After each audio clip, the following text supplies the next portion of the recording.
Nasib Syukrizen, anggota DPRD Palembang penganiaya wanita di SPBU. Kasusnya dilimpahkan ke Polrestabes Palembang. Kasus pemukulan seorang wanita saat antre BBM di SPBU Jalan Demang Lebar Daun Palembang menjadi perhatian nasional. Korban yang mengalami lebam dan sakit melaporkan masalah ini ke polisi. Kapolsek Ilir Barat Ikompol Roya Tambunan mengatakan, belum ada damai antara korban dengan terlapor. Korban masih keberatan. Saat ini proses mediasi masih berlangsung. Perkara ini telah dilimpahkan ke Polrestabes Palembang. Roy menegaskan kepolisian hanya memfasilitasi proses mediasi. Namun perdamaian tergantung penyelesaian kedua belah pihak.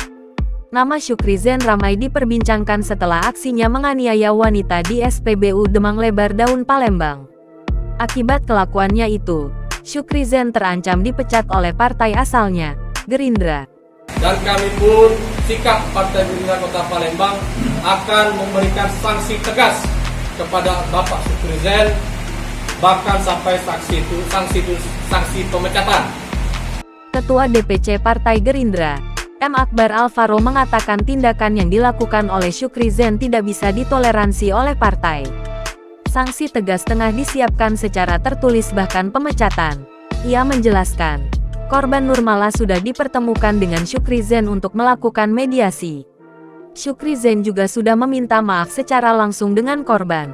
Dan kepada yang bersangkutan, aku juga sudah mohon maaf yang terbesar-besarnya.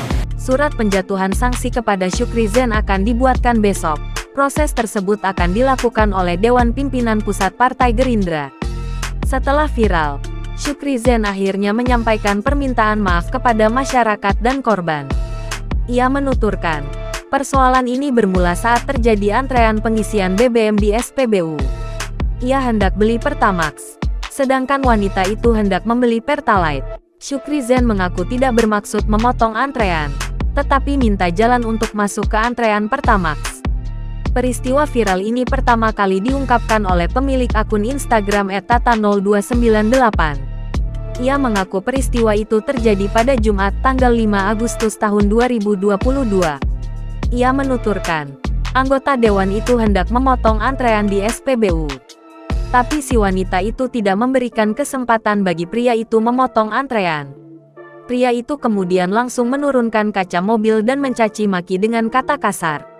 Ia kemudian memotong antrean di belakang mobilnya, pindah ke antrean lain. Setelah itu, pria tersebut turun menghampiri mobilnya sembari mengucapkan lagi kata kasar. Wanita ini kemudian turun, bertanya maksud pria tersebut. Ketika sedang mengambil foto mobil pria itu, si wanita langsung dipukul.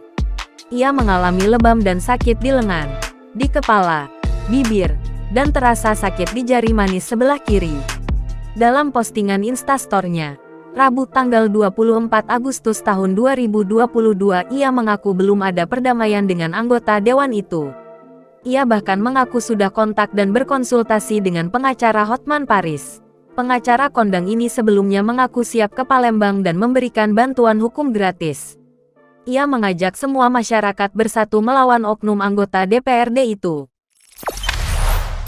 Jangan lupa subscribe, share, komen, dan like ya!